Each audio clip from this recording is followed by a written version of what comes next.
Ini po si Abogado Juan kan free online legal consultation program nahapot mo simbag ko. Ang kaputan po ngunyan manungod po sa pagtalbog kan tseke. Anapot po uya. Ano po ang padusa sa sarong tao na nag-issue din tseke na nagtalbog? Magkapira po kaya naghahapot sa inbox kan sa tuyang page hapot mo simbag ko, kaya simbagon ko na po para gabus ka mo na naghaharapot manungod po sa pagtalbog kan tseke masimbagan na. Dua po ang layes na pwedeng i-apply, pwedeng i-invoke para po kasuhan ang sarong tao na nag-issue po ng tseke na nagtalbog. Primero po ang BP22 o ang pigaapod pong bouncing checks law o kaya ang revised penal code under 315, article 315, paragraph 2D na pigaapod pong estafa. Pareho po yan manungod sa pagtalbog kang tseke. Ngunyan, ang tseke po kaya, yan po baga garuman ng kwarta. Imbis kwarta ibayad, tseke ang pigtatao, asin ang balor kan tseke na nakalaag dyan, iyo po yan ang magiging kabayaran o kabayadan sa pong negotiable instrument sa lay. Anapod po kayan. Ngunyan, ano po ang kaibahan kan BP22 sa Article 315, paragraph 2D na estafa? Pareho po siya manungod sa tsekeng nagtalbog.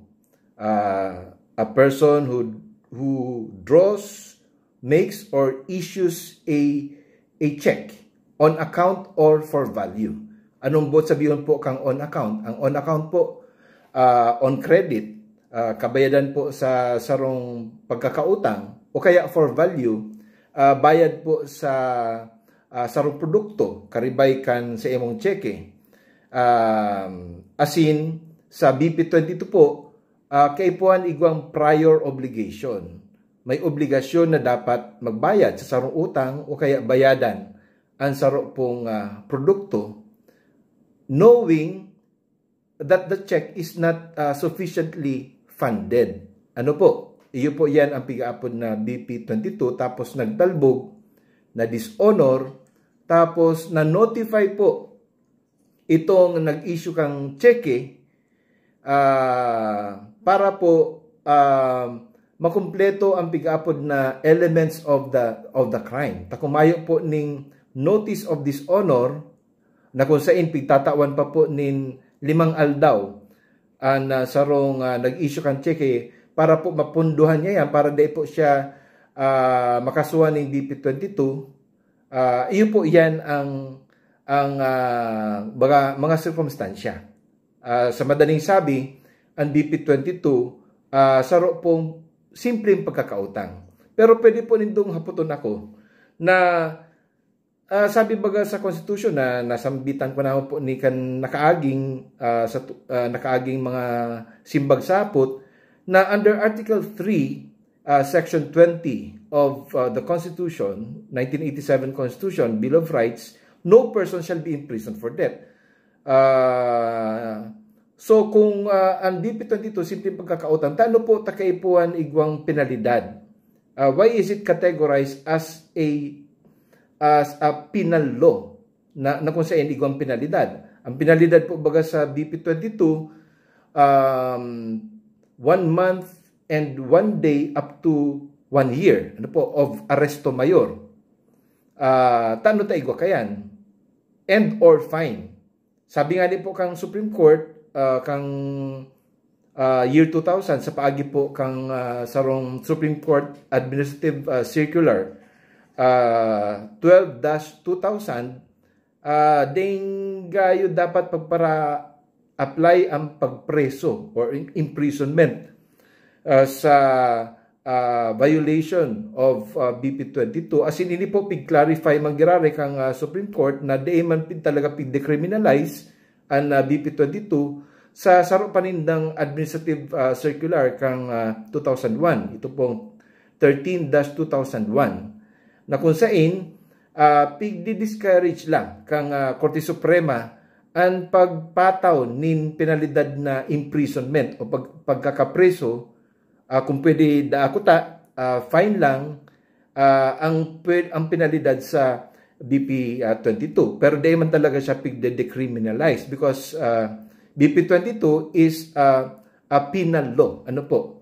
Bako siyang civil law na sarong pwede mong invoke para po makasingil kang valor kang cheque, ninhuli ta may utang o di po nakabayad, nagtalbog ang cheque, kundi ini po criminal in nature man po giraray because it is contrary to public order. Huyugon po nindo kung mayo pong penalidad ang BP 22, di sige sana pong i-issue ng cheque na manang deterrent effect. Kumbaga, garo pwede na sana pala magpara-issue ng check na di man mapupunduhan o pigpupunduhan tapos mataralbog. Sabi po kang Korte Suprema, it is contrary to public order. Di na magiging normal ang business transactions kung mayo pong penalidad. Kaya naintindihan ta na dawa simple pong pagkakautang, it is not a penalty for failure to pay debt. Kaya di man po nababalgar ang Article 3, Section 20 kan 1987 Constitution. Ngunyan, saan pa pong lay na pwedeng i-apply sa pagtalbog ng cheque? Apera po kang BP 22, iyo po ang Article 315, Paragraph 2D kang Revised Penal Code. Nakalaag po dyan na kung magtalbog na ang cheque, tapos pag-issue kang cheque, ano po, bago nagtalbog, igwa pong pigaapod na itong prior or simultaneous false pretense or fraudulent act. Igwa pong panluloko o pangguguyo na ginibo. Halimbawa,